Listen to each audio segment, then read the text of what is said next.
we're talking about this topic, I wanted to kind of touch the idea of reincarnation, just because not only because it's written throughout scriptures or religions, different religions, but also because science has a totally different perspective on it.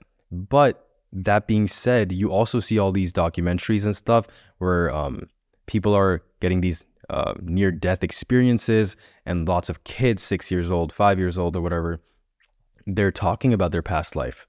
And there's hour-long, documentaries on it where the father is saying, I'm not religious, I don't believe in any of this. But then after my son started saying that he was a pilot or something for the army, and they were doing this and that, and he died like this, he said, I started researching him, and he found that the name that the kid said was exactly true, right? That the way he died was historically recorded in books and on sites and stuff. So I wanted to talk to you about reincarnation to people that not only might not believe it, but the people that are curious about the concept of reincarnation. So please feel free. Yes, it's one of the axiomatic concepts in Indian philosophy, the idea that we have many lives. It's sort of accepted, except by the materialists, by every school of Indian philosophy, Indian spirituality. They say that we have had many lives.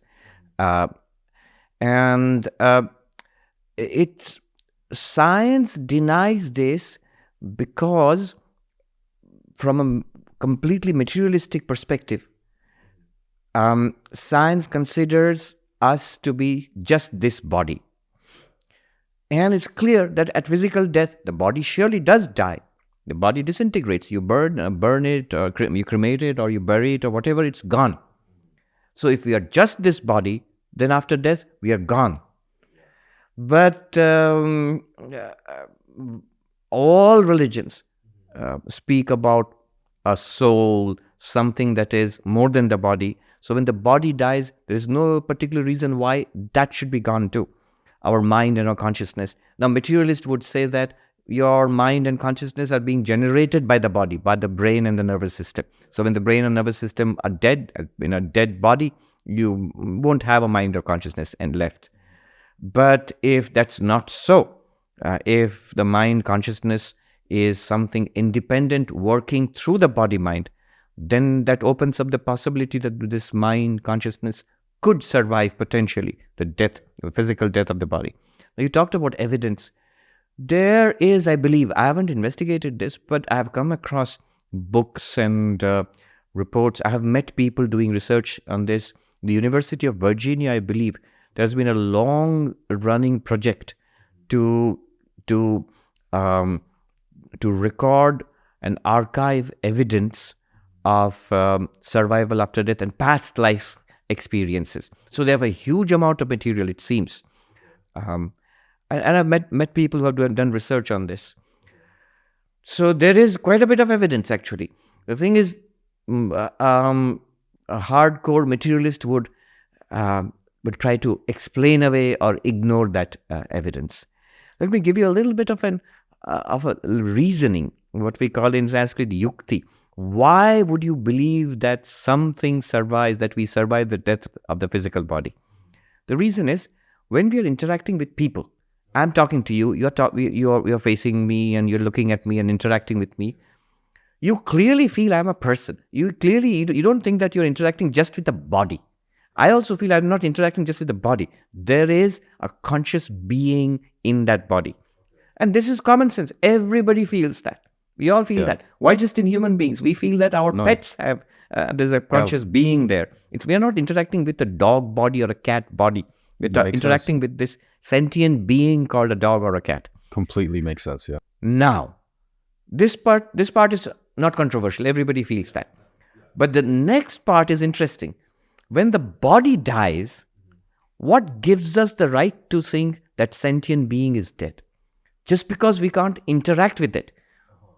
We feel that sentient being, that conscious being was there in this body, and now this person is not talking, not listening, not responding, so clearly this person is gone. But if the physical body is dead, that sentient being which was in that physical body wouldn't be able to interact with us anyway if the body is not working anymore. It's like a door has been shut. If the door is shut, the person on the other side of the door can't interact with you. How do you know that? Clearly, medicine tells you that, doctors will tell you that the physical body is dead. But they're not telling you that the sentient being, the conscious being is dead and gone forever. It could be that it exists, it's just we are unable to communicate with it.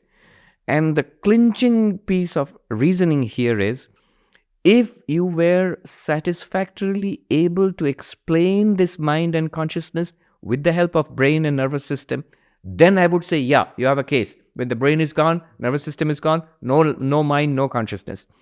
But that's precisely where consciousness studies is at right now, the so-called hard problem of consciousness, that we are unable to explain.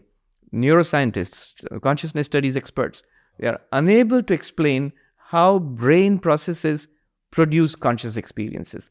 Brain processes are neurochemicals. Brain processes are tiny bits of electrical activity in the synapses of our neurons. How is a little bit of electrical activity? How is a little bit of chemical activity? Consciousness. How is it a person? There's a gap.